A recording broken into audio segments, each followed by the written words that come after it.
High किউটিস चलो आज नतून किछु ट्राई करी। आमी एखाने एमडीएफ यूज करेছি যেটা আমি লোকাল মার্কেট থেকে মাত্র 20 টাকা দিয়ে কিনেছি। বেস হিসেবে কোরাল কালার यूज করেছি। এটা চারিদিকে তোমাকে খুব ভালোভাবে কালার করে নিতে হবে।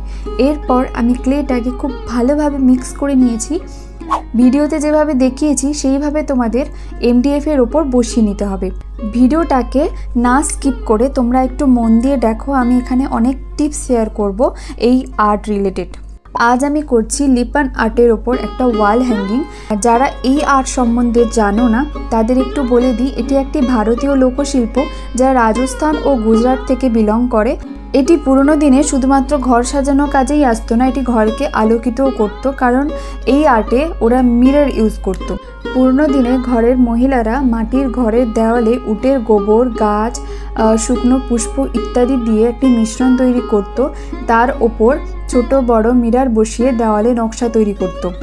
ओरा मने करतो जेहेतु एखाने मिरर यूज करा हय ताई मिरर नेगेटिव एनार्जिके दूरे राखते साहाज्य करे। भारतीय शिल्प कि अमेजिंग ताई ना। देखो आमी एखाने छोटो बड़ो विभिन्न साइजेर मिरर यूज करेছি। मिररगुलो आमी अनलाइन थेकेই किनेছি, तोमरा अनलाइने पेये जाबे। যদি না পাও আমাকে কমেন্ট করো, আমি লিংক দিয়ে দেব। এটা খুব ইজি একটা আর্ট, তোমরা বাড়িতে ট্রাই করে দেখো। অবশ্যই এটা একটু টাইম টেকিং বাট এটা ধৈর্য অনেক বেশি বাড়িয়ে দেয়। দেখো আমাদের ফার্স্ট পিস একদম কমপ্লিট। चलो सेकेंड आर्ट पिसের দিকে যাওয়া যাক। এখানে সব একই থাকবে, শুধু ক্লের প্যাটার্নগুলো আমি চেঞ্জ করেছি। তোমরা ভিডিওতে দেখো, দেখলেই বুঝতে পারবে। যেহেতু আমি এখানে ক্লের প্যাটার্নগুলো চেঞ্জ করেছি তাই মিরর স্টিক করার প্যাটার্নগুলো আমি একটু চেঞ্জ করেছি। এই আর্টের ব্যাপারে কিছু টিপস দিয়ে দিই। মিররগুলো তোমাদের একটি প্যাটার্নে বসাতে হবে। দরকার পড়লে তোমরা আঠা ছাড়া একবার বসিয়ে দেখে নাও কেমন লাগছে, দেন ফাইনালি বসিও। মিরর বসানোর আগে তোমাদের অবশ্যই আর্ট পিসের ওপর ভার্নিশ করে নিতে হবে, কারণ মিরর বসানোর পরে ভার্নিশ করা যাবে না।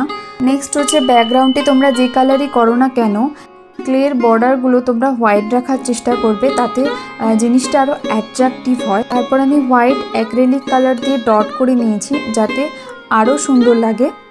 আমি যখন ভিডিও করতাম না তখন আমি লিপান আর্টের অনেক কাজ করেছি, তোমাদের পরে কোনো ভিডিওতে দেখাবো। দেখো কথা বলতে বলতে এই কাজটা একদম কমপ্লিট। তারপর আমি হ্যাঙ্গিংয়ের জন্য ক্লে বিড ইউজ করেছি এবং দড়ি ইউজ করেছি ট্যাসেল হিসেবে। তোমরা সুতো দিয়ে ট্যাসেল তৈরি করতে পারো।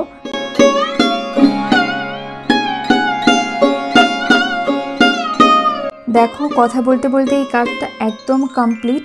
ফাইনাল লুক তো দারুণ লাগছে। ক্যামেরার সামনে যতটা না সুন্দর লাগছে সামনে থেকে আরও অনেক বেশি সুন্দর লাগছে।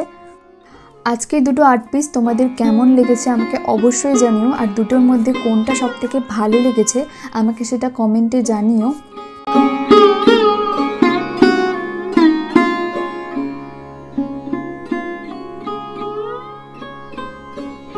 আজকের জন্য এতটাই, দেখা হচ্ছে নেক্সট ভিডিওতে। বাই।